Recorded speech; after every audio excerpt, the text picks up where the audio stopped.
বিএনপির এরশাদুল্লাহ, আচ্ছা, এইভাবে আপনাকে কিন্তু মানুষ চিনে।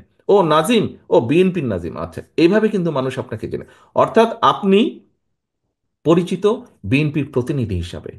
প্রিয় সহকর্মীবৃন্দ, আপনি যখন আপনার নিকট আত্মীয় স্বজনের বাসায় যান, আপনি নিশ্চয়ই আপনার চলাফেরা, কথাবার্তা, উঠা বসাতে এমন কিছুর পরিচয় দেন যাতে সেই আত্মীয়র মনে আপনার সম্পর্কে কোনো নেগেটিভ ধারণা না হয়।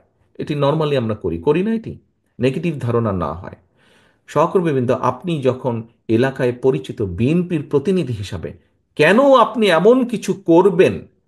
আপনার যেই কথা, আপনার যেই বিহেভিয়ার, আপনার যেই কাজের দ্বারা দলের ইমেজ, দল ক্ষতিগ্রস্ত হবে, কেন আপনি এটা করবেন?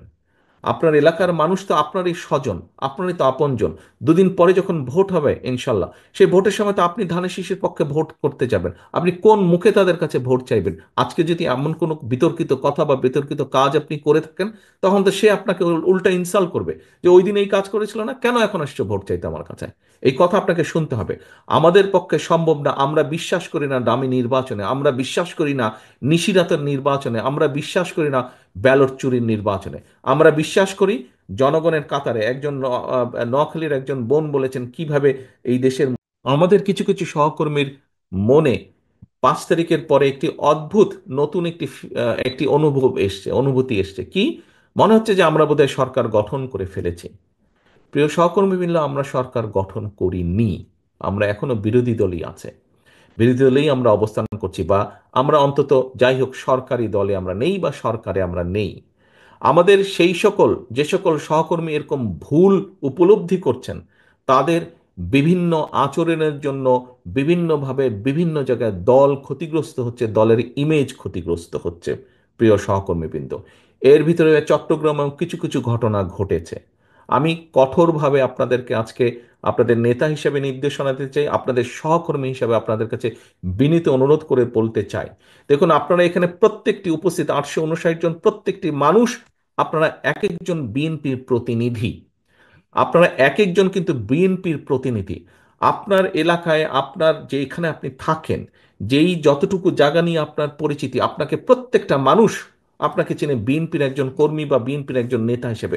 হলেন আপনি বিএনপির, হলেন আপনি যুবদল, স্বেচ্ছাসেবক, ছাত্রদল, শ্রমিক দল, তাঁতি দল, যেটাই হন না কেন, এন্ড অফ দ্য ডে আপনাকে মানুষ, আপনার যদি নাম হয়ে থাকে এরশাদুল্লাহ, আপনাকে ও মা বোনেরা বিএনপিকে ভোট দেয়। আমরা সেইভাবে সেই ভোটে বিশ্বাস করি, যেখানে মানুষ লাইনে দাঁড়িয়ে নিরাপদে, নিরাপত্তার সাথে, স্বচ্ছভাবে, স্বাধীনভাবে, মুক্তভাবে, ভয়হীনভাবে ভোট দিয়ে যাবে। আমরা সেই নীতিতে বিশ্বাস করি, এবং সেটি যদি অর্জন করতে হয়, আপনাদেরকে আজকে কিন্তু অনেক কিছুর পরিবর্তন করতে হবে। উঠা বসা, চলাফেরা, কথাবার্তা আপনাদের পরিবর্তিত করতে হবে আপনাদের নিজেদের।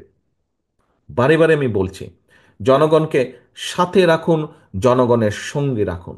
সহকর্মীবৃন্দ, আপনি ক্ষমতায় যাবেন না, এখানে উপস্থিত মানুষ একটি মানুষও ক্ষমতায় যাবেন না। আপনারা আপনারা মানুষের সমর্থন পেলে ইনশাল্লাহ দেশ পরিচালনার সুযোগ পাবেন। দেশ পরিচালনার সুযোগ পাবেন। মানুষ আপনাদেরকে ক্ষমতা দেবে না, আপনাদেরকে দেশ পরিচালনার সুযোগ দেবে। দুটোর মধ্যে পার্থক্য আছে। ক্ষমতায় ছিল পলাতক স্বৈরাচার, পার্থক্যটা বুঝতে হবে। ক্ষমতায় ছিল পলাতক স্বৈরাচার, ক্ষমতা ছাড়া কিচ্ছু বুঝতো না বলেই দেশের মানুষের জন্য কোনো কাজ করেনি। আপনাদের আজকে যে বিভিন্ন অভিযোগ, যে তাদের আমলে জলাবদ্ধতা হয়েছে, ট্রাফিক জ্যাম হয়েছে, এই হয়েছে হয়েছে, শিক্ষা ব্যবস্থা ধ্বংস হয়ে গেছে, সংস্কৃতি ধ্বংস হয়েছে, কেন এই কথাগুলো আপনারা বলছেন?